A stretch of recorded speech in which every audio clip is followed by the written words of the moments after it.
Hello，大家好，我係比特幣家課。咁一直以嚟咧，我都好少講啲短期價格嘅上落嘅，因為一嚟咧我就唔識得分析，我唔係啲 trading 嘅專家；二嚟咧，我覺得短期嘅波動咧真係冇乜意思嘅。咁咧，適逢啱啱咧比特幣大跌到78,000咧，咁我就想乘機講下咧，到底比特幣個價格咧重唔重要嘅咧？咁咧，我就會分開短、中、長期3個階段去講嘅。咁首先咧就開咗估先，我覺得咧短期係唔重要嘅，中期咧係重要嘅，咁長期咧係唔重要嘅。咁首先咧講短期啦，咁我自己嚟講咧，短期嘅意思可能係3至5年內咁上下啦，因為短期嗰個價格咧波動可以好大。因為受好多因素影響，例如嗰個宏觀經濟啊、政策變動啊、投資者嘅情緒啊、市場嗰個流動性啊等等。咁比特幣咧作為一種新興嘅資產咧，咁佢未去到一個成熟嘅階段啊嘛，咁所以個市場就好容易會受到一啲短期嘅新聞咧影響到。咁跟住咧就講下中期啦。咁中期我嘅意思大概係5至10年或者10幾年大約啦。咁但係點解重要咧？因為其實價格呢樣嘢咧喺自由市場裏邊咧係最 pure，即係最純粹嘅信號嚟嘅。尤其是係比特幣呢啲可以365日都可以 trading 嘅嘢。咁佢嗰個價格咧，又或者嗰個市值咧，其實好取決於咧佢嘅 adoption 啊。中期嚟講，究竟多唔多人咧以比特幣作為價值嘅儲存咧？市場對佢嗰個認受性係點樣咧？最重要唔係佢嗰個價格嘅實際數字，而係佢嗰個價格嘅方向走勢，同埋佢喺其他價值儲存嘅市場度嗰個份額嘅佔比。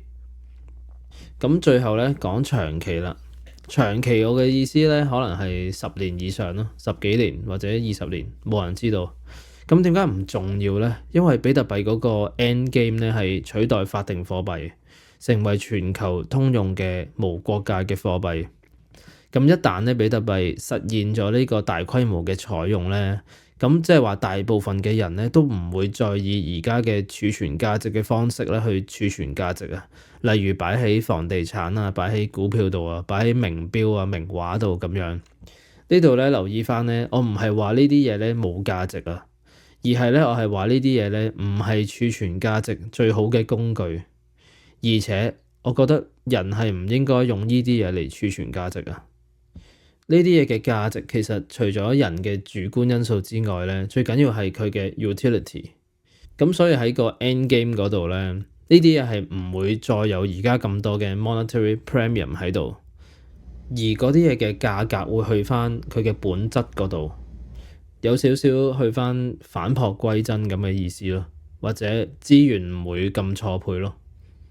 咁喺嗰個情況之下咧，比特幣就唔會再以美元啊、歐元呢啲 fiat 去計價，而係咧成為咗一種咧全球嗰個通用貨幣。所有物品咧都將會以充去計價。咁今日嘅結論咧就係喺長遠嘅價值嚟睇咧，其實短期嗰個價格波動係一啲都唔重要。我哋要記住，比特幣嗰個核心價值係在於佢嘅去中心化啦、抗審查性啦、稀缺性等等。只要呢啲屬性咧不變嘅話咧，佢嘅價錢咧只會不斷向上，趨向無限。簡單嚟講咧，係因為美元只會越嚟越多，比特幣嘅供應咧只會越嚟越少。咁所以我哋嘅視野應該係要放遠少少。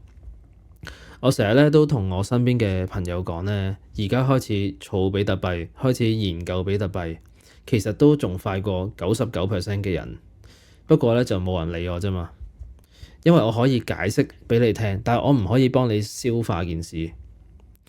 咁所以大家試下喺幾年之後睇翻今日大跌到78,000呢個價錢，其實係會覺得超級吸引。